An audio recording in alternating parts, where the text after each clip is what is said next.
All right, welcome again to another episode of Istorya Podcast. And we have Michael Johnson from Tea with Mike Show. Welcome, Mike, to the show. Yeah, thanks for having. Oh, Oh, there we go with the special sound effect. So, first of all, Mike, just want to know how you're doing. How's the situation in Canada? Is it getting better? I'd like to know more about the situation there. sure. Well, first off, thanks for having me to your podcast. Really excited to be here.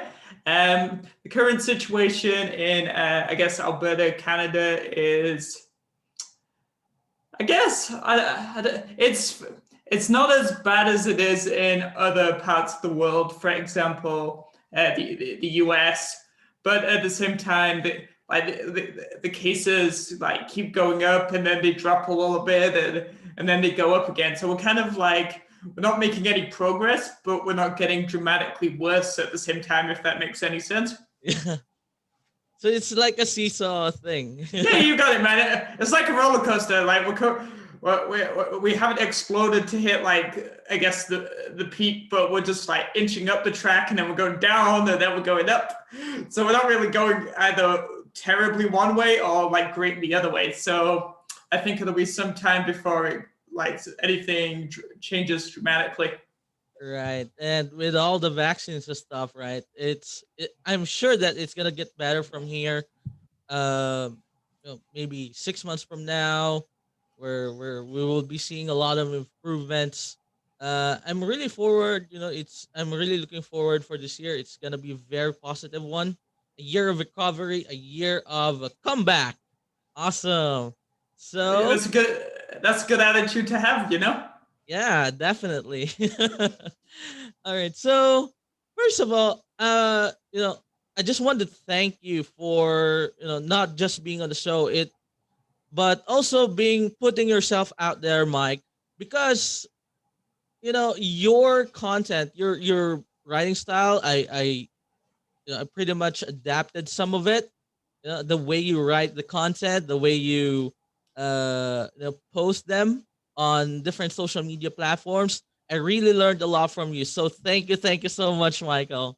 Really Yeah, appreciate it. no, yeah, no worries. I think that's how the world works best. Like when we can all like learn from each other's strengths, right? So, and it's all about personalizing the content, as you probably know. Yes, you're adapting one's content and making it in your own style, right? So Exactly. exactly. And what's interesting is that last night I had the class with a 66-year-old Chinese man, and it was my first meeting with him. It was a class, but it was a free discussion at the same time. And what really got me is that he took the initiative to talk about tea. Which what we're gonna talk about today. It's about tea. Tea with Mike.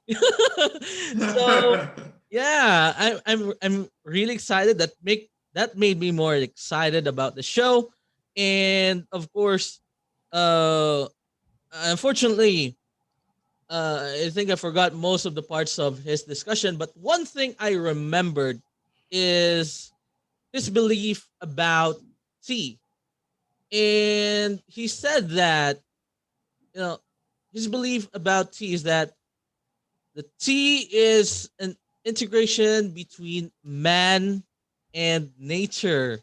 Yeah, so Ooh, I want to ask you this time, what's your biggest belief about tea?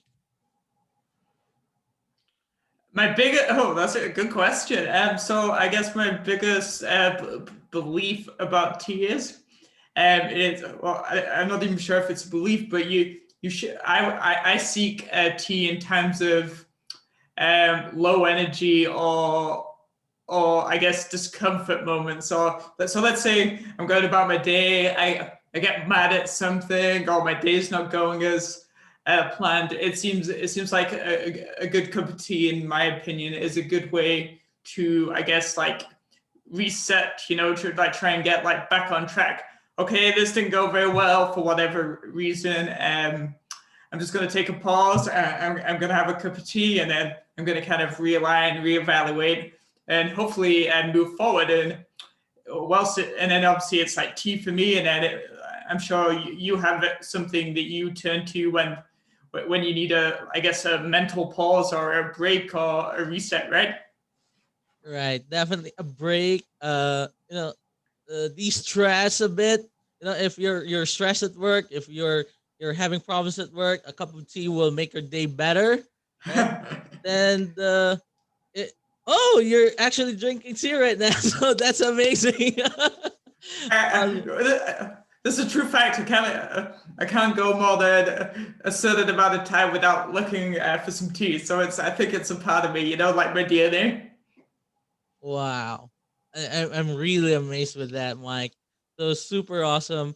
Now, I'd like to know about your origin story.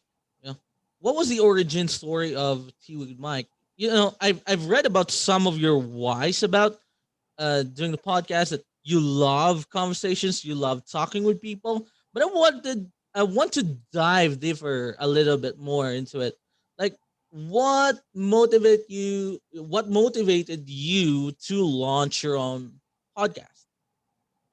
Sure.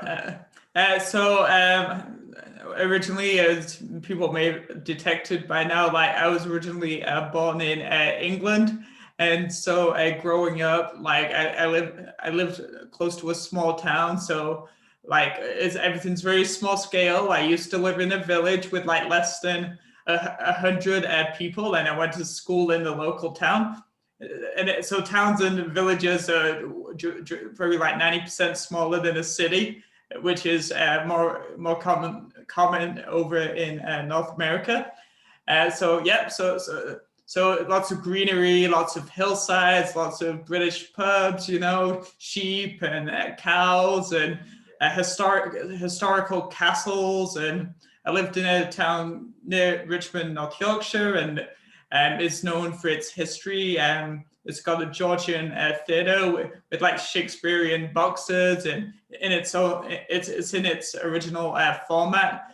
And so surrounded by all these all this history and that type of thing. And then some of my favorite subjects in school were like theatre and anything more on the creative side, specifically to do with drama and Wow. theater.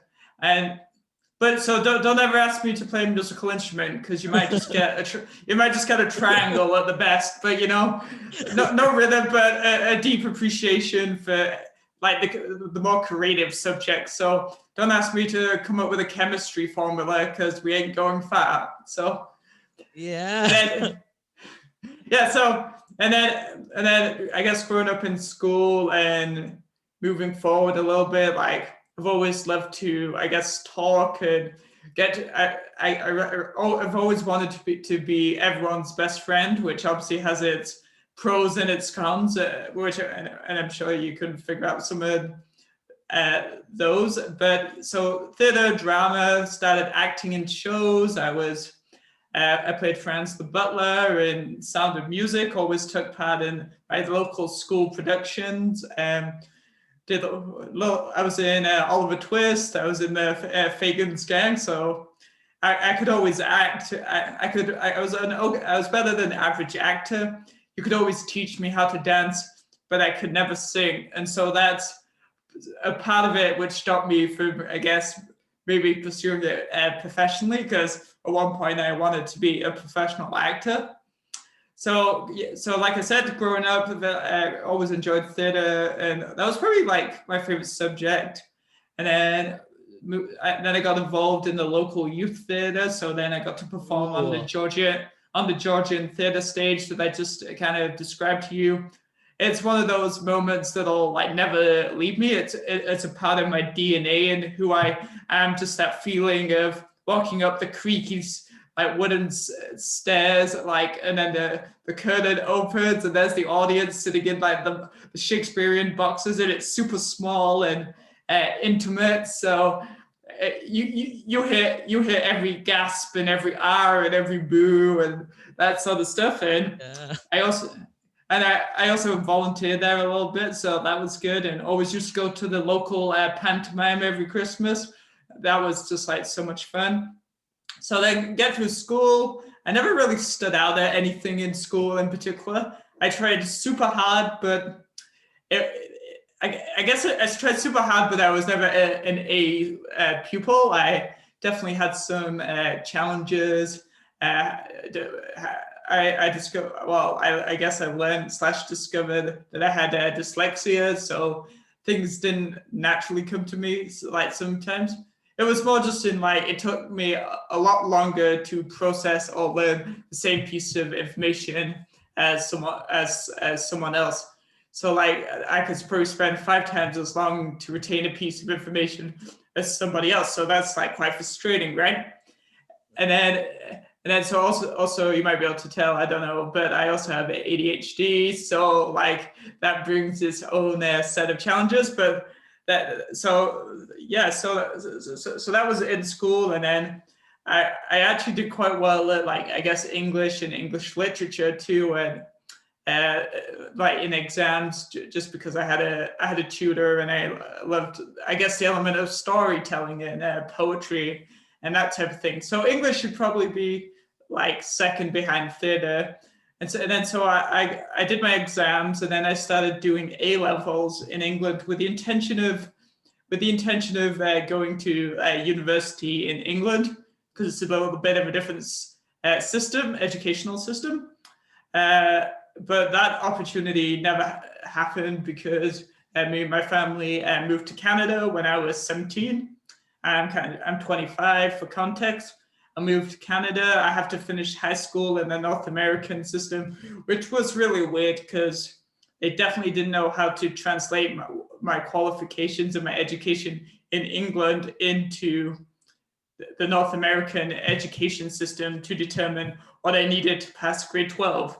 So those are, because the systems are different. I felt like I'd already passed, but I still had to attend. You know what I mean? Because I've already done all these exams, it's a completely different system. So yeah, they ended up like literally saying, "How good were you at this subject?" "Oh, I was okay. All right, that's just 70, more just for the paper, you know." So I finished this. I was only in high school for like 1 semester, so it was really weird. Everyone's already got like grad dates. I'm like, what? This is a waste of time because I just had a big like prom celebration like 6 months ago in England, and then so I finished high school, and then I take theater and entertainment production at Red Deer College. It's a college in my local area. I really enjoyed doing that, like learn about lighting, sound, entertainment, construction, just the whole entertainment industry. And then that was a 2-year program, and then I graduated from it, and I worked professionally for a little while in that industry. And then I got out of it because I wasn't enjoying it as much, and the work opportunities dried up, kind of a mixture.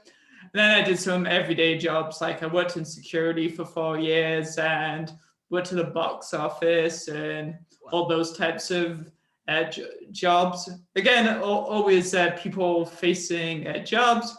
And then I decided to go back to school, like this, I think, 2021 now. So this was 2018 to 2019. I'm just looking at my diploma on the wall for reference. So I decided I took media and communications, working in the meantime. It was just a new program, and I needed to decide what I wanted to do next. It wasn't like 8 months of like, I want to do communications. It was just, this is a new program. I have no ideas what I want to do. And then in the second year of that program, I was in this class, and there was an opportunity. It was a very boring class. A lot of essays. You have to follow. You have to follow very precise instructions for your research paper. You need like 10 sources and quotes, and a very boring class, and one that took up a lot of my time. But there was an opportunity in that class where there was a project with a little bit more flexibility, and that was how I came up with Tea with Mike, and along with guess there were some other factors of first learning who Gary Vaynerchuk was in my social media class, and uh, just the realization that people are so bogged down by like technology that they've forgotten how to have real, I guess, conversation. So so all of these kind of factors happening at the same time, and this is what it just kind of molded into, was the Tea with Mike show. And so I guess that's how the Tea with Mike show kind of started. Almost, some people would. I still think it was kind of an accident, but other people would probably argue that this was always meant to be, and it was all these different paths and doing all these different things, and going all the way back to my backstory in the beginning that molded into the accumulation of the Tea with Mike show. Wow. It's really interesting. We've got theater mentioned, we've got mass communications mentioned, we've got this, all these happenings. They're all amazing, Mike. So I want to go back with the essays. The essays can really be boring.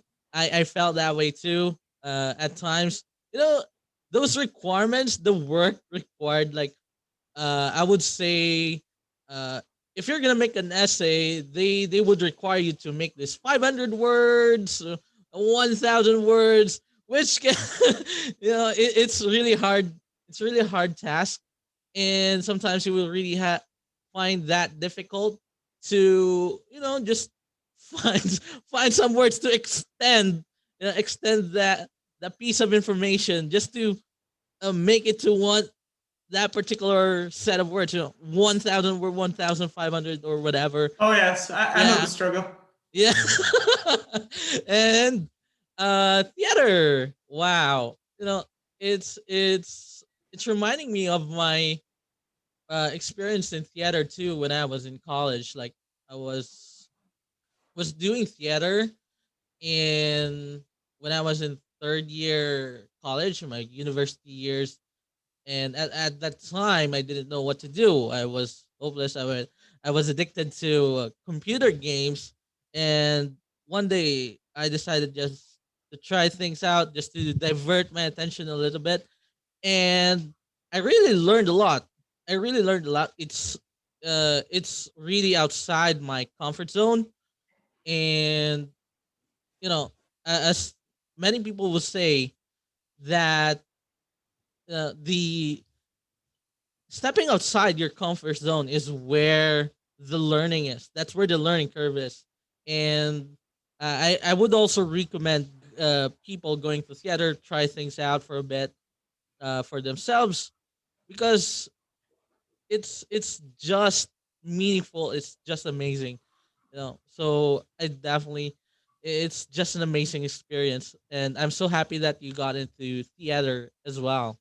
Me too. Now, awesome. And maybe let's also go back a little bit with the history of tea, right? It was first introduced in China, right? And how did it get to England? Like, It's my, don't quote me on this because there's a lot of different stories, but it's my understanding that it was just kind of imported out the country. I think there was some people that recognized an opportunity to sell tea in other parts of the world, right? Because it's why I believe it's widely known that tea like first originated, and it still grows a lot in like China and places like India, being one of the main tea exporters in the world. Yeah, and it was just a question of whoever, I don't have any specific names, but recognizing that there was an opportunity to make a lot of money out of it. So at least if we're talking from how it got to England, there's these traders that went over to the Chinas and probably places like India, and they just bought the tea and exported it back to England. And because it was such a luxurious good, like centuries and centuries ago, and tea, I know this a little bit more, tea was like sold on the black market England, and it was so like luxurious and expensive that the leaves or the grains or however you want to describe it were like actually I believe were kept in like tea caddies, so they were actually locked up like opening a treasure chest because it was that precious and that valuable. And I think there's stories out there where like people have literally like been attacked because maybe they were transporting some high valuable goods, including tea, and merchants and whatever attacked them because of the value and significance of these particular products. Wow. Like I've read a little bit about the history of tea, and it has this rich history. It's even it's even discovered like earlier than coffee. It is richer than coffee, and it really has a ton of benefits. And there are many kinds of tea out there. And what's your favorite cup of tea? Like favorite type? Sure. Sure. So my favorite type of tea is Yorkshire tea, and how I describe it, it's a very like strong black tea leaf, and I add a tiny.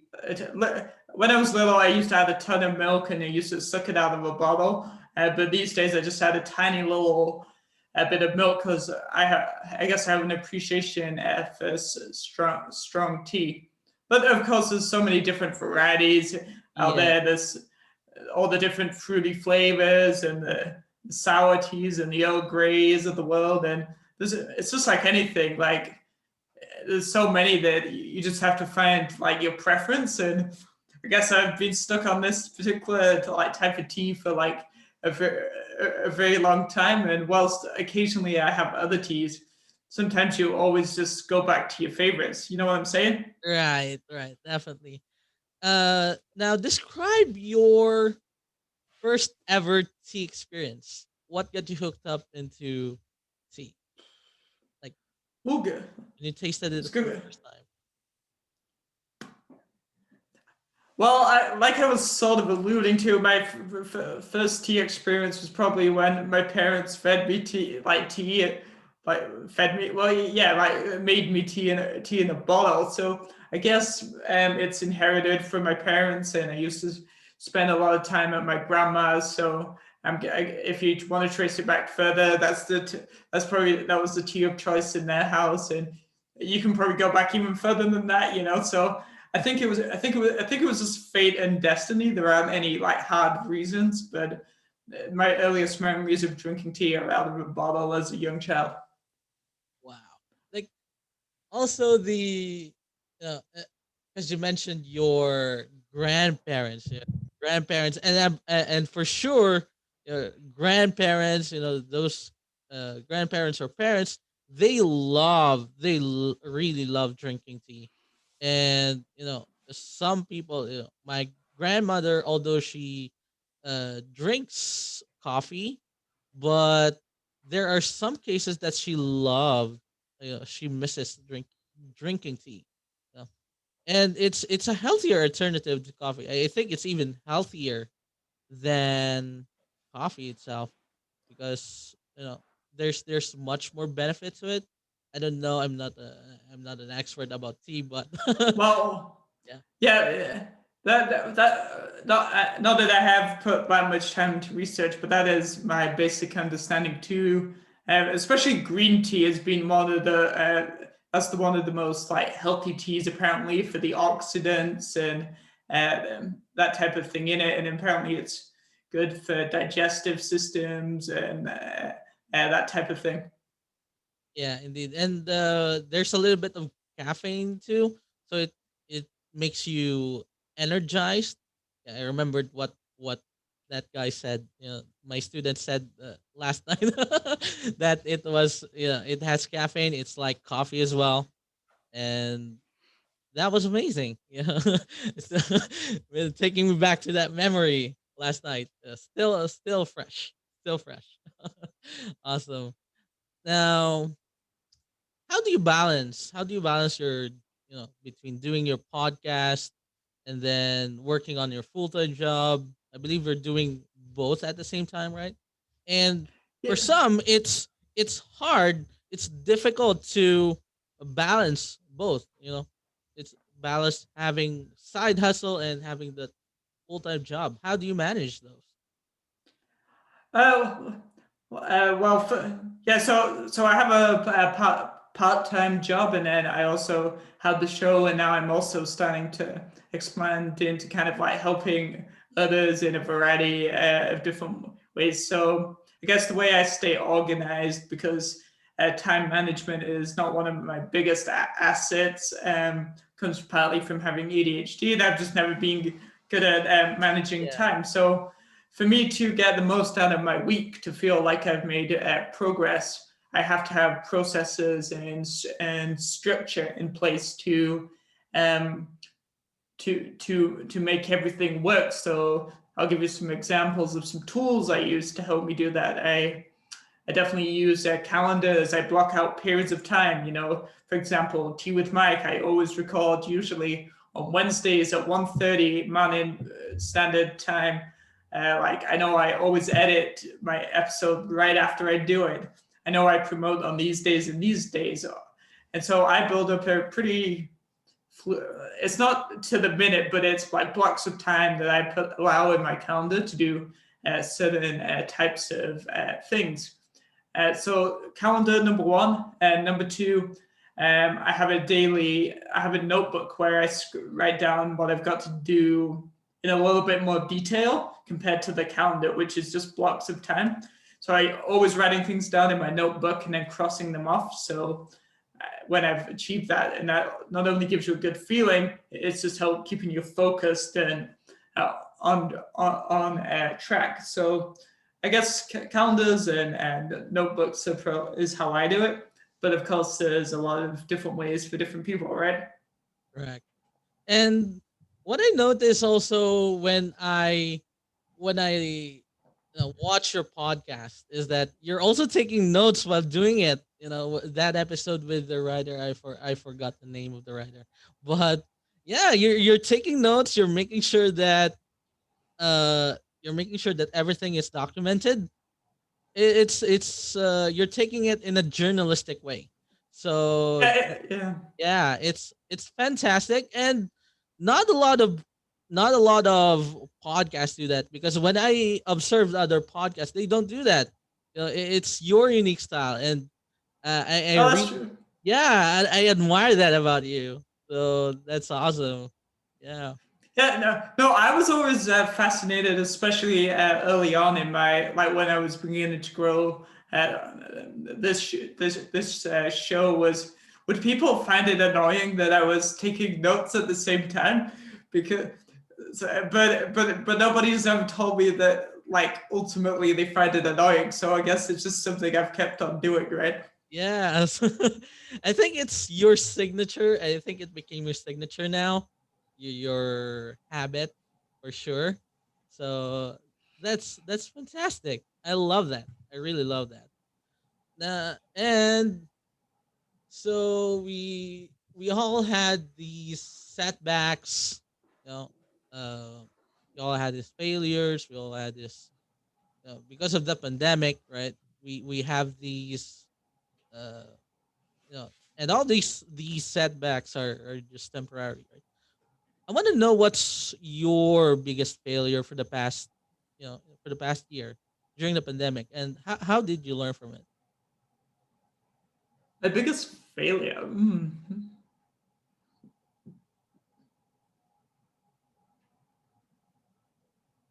I wouldn't. This sound. I don't know if this. I would say that I failed at anything during uh, the pandemic. I was originally had another job in the events industry that ended because of the pandemic, and then I moved cities and I found a new job and I kept my show growing and all of those different types of things. So I like even though the year started off pretty terribly, like this time last year, like I recovered well, and then I started building on like my foundations. But I guess not a failure, but something that I came to appreciate more. I guess because of the situation was people around me, being healthy, and my close friends, and also family. So I guess last year gave me a new appreciation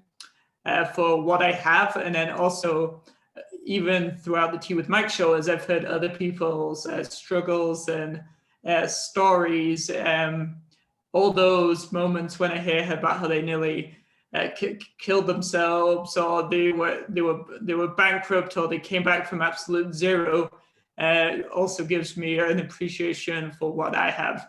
So not necessarily failure, but I guess new sense of appreciation. Oh yes, that's a better way to put it. Instead of failure, let's this sense of appreciation, which you turned into an opportunity, and you got it. You had a lot of opportunities. It kept growing. Your Tea with Mike show kept growing. You even got this special segment with Gary V. Wow, and I was like, wow, oh my god, it's Gary V. And I became a fan of him during the pandemic, right? So Okay, what have you learned from Gary V that you're currently applying today? absolutely. So the thing that I learned from Gary Vee is the importance of collaboration in order to scale my talk show / my podcast, whatever you want to call it. It's in video, it's in audio. You can find it in multiple different places. So that collaboration aspect, and since he gave me that piece of advice, I've doubled the episodes of my show. I've started doing more social media lives. One of my goals this year is to appear on more people's podcasts. And so and that type of thing. So the importance of collaboration, and collaboration with absolutely anybody who has an interest in collaborating for the most part, like you can overthink collaboration, but there's lots of different ways you can do it right. So collaboration. Indeed, it's collaboration. When I listened to your segment with Gary, that's what he said as well, right? So, and I think you pretty nailed it. You nailed it during the course of I was just observing it. Was just observing from your the way you put your content. There's a lot more collaborations for the past few months.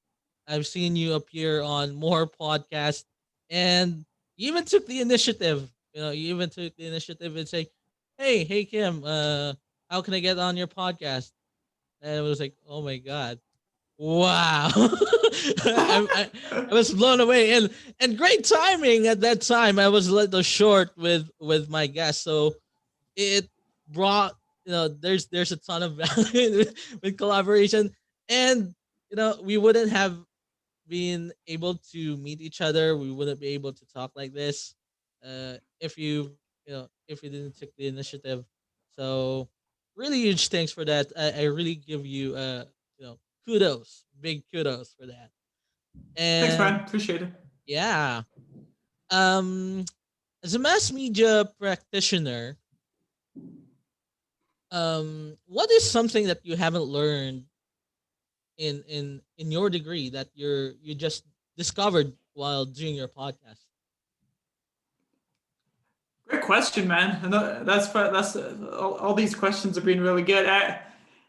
Probably what my show is all about. Like you don't need to write an essay. Like a textbook doesn't, at least in my professional opinion, doesn't get the majority of people very far. I think it's just the importance of storytelling, and I think you can learn the importance of storytelling from the creative art industry and the theater world, and in the music world and the dance and performance world, because every piece of entertainment you ever see is ultimately telling a story, whether it's a singer singing a song, expressing their feelings, whether it's a piece of music, whether it's a theater performance, and whether it's a dance piece. So I think storytelling is one thing that they don't teach you, and it's also one thing I don't think you can really teach, because it's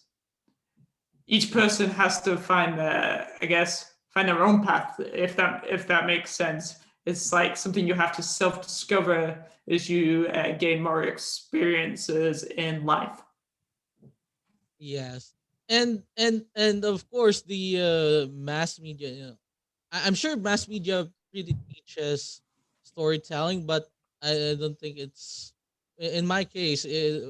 Maybe I was just not listening that time. I've had my failures during my university years, so I don't think they're that they're that deep when it comes to storytelling. They teach you how to present for sure, like how to present the Oh, news. definitely. Oh, da da da da da da da da. Oh, it's kind of how do you appear on TV? How do you appear on the radio? Or no, not how to appear. How do you hear yourself on the radio? So some things like that, and of course some news writing, how to uh make news articles. But uh I think yeah, it's storytelling. It's really important. It has deeper meaning when you do the podcast, right? So that's awesome, really awesome, great, love it.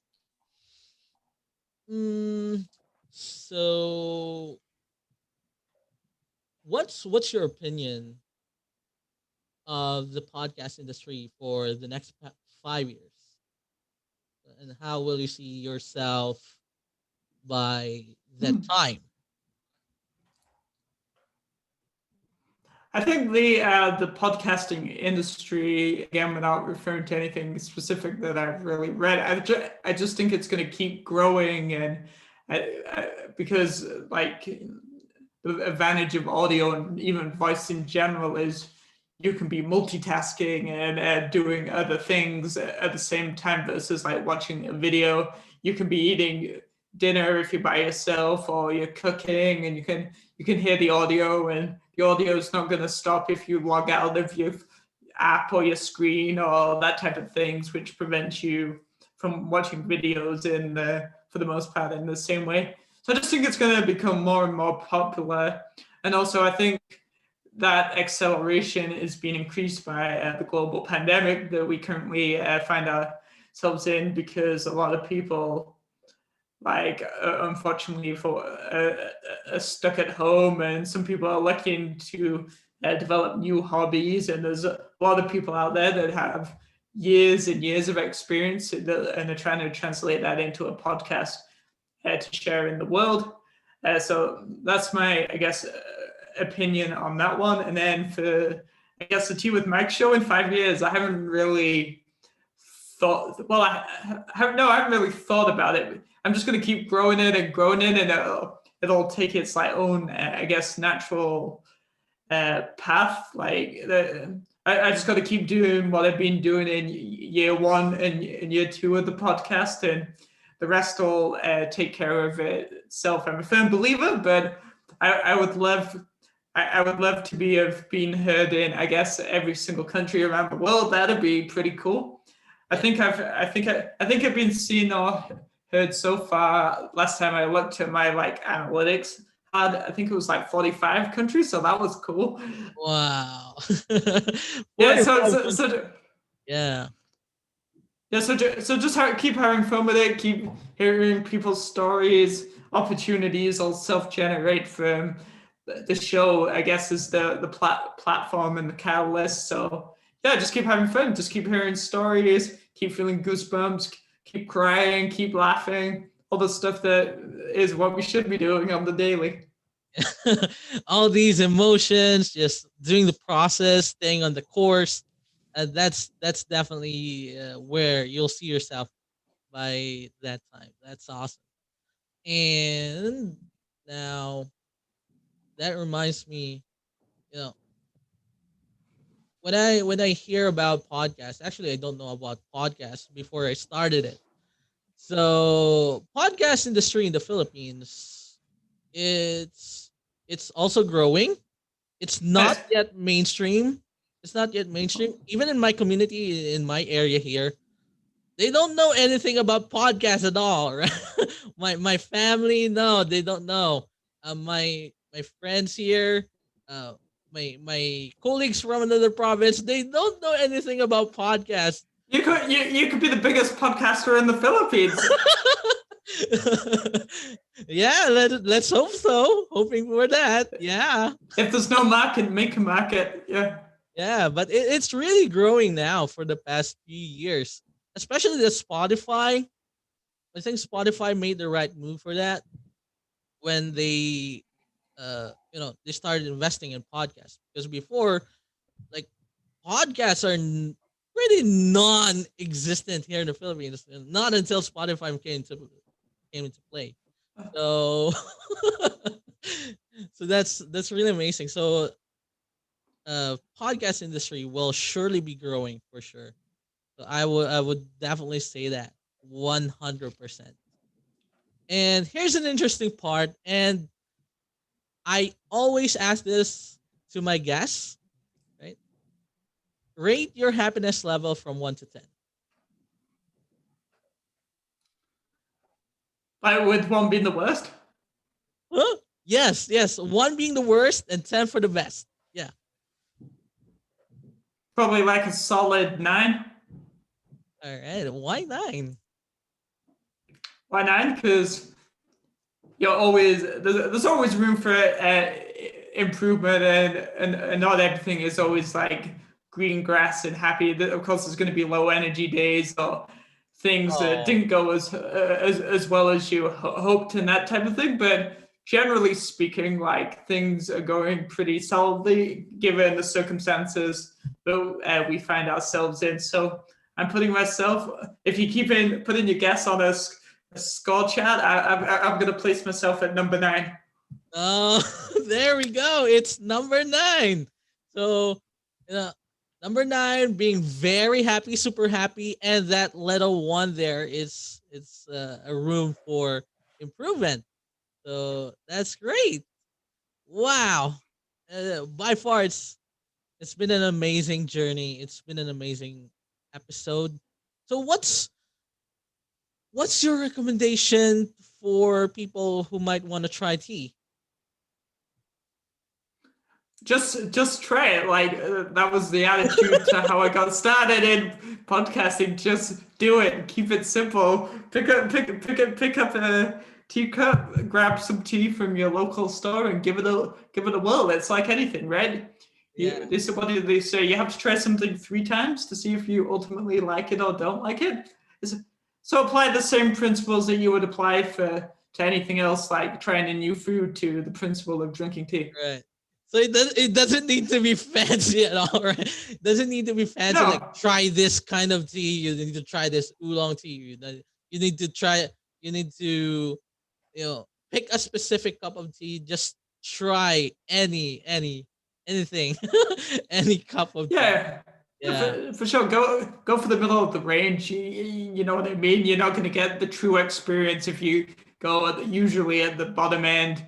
Like so, go like middle of the road to give you a kind of a indication. I don't think there's really a written method per se, but yeah, just don't shoot for the 99 pence tea bag leaf, because you're gonna get a 99 pence tea experience. So those types of things. That's what I would say. There we go. There we go. So, lastly, one more thing. Where should we follow you on social media, Michael? Well, thanks, man. Yeah, everyone can follow me at Tea with Mike on Facebook, Twitter, Instagram, and also my show's website is teawithmike.com. All right, there we go. Twithmike.com. You can also find him on Twitter, Instagram, Facebook. T with Mike. T underscore? Is it T underscore with Mike? T. Yeah. If people just Google Tea with Mike as in any variation, they'll find me.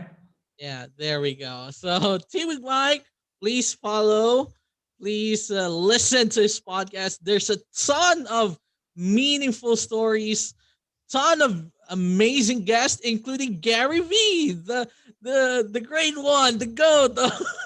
So there we go. So yeah, please listen to his podcast as well. So thank you so much, Michael. I appreciate you being on once Thanks for having me, again. man. Yes, you have a great day. You have a great evening.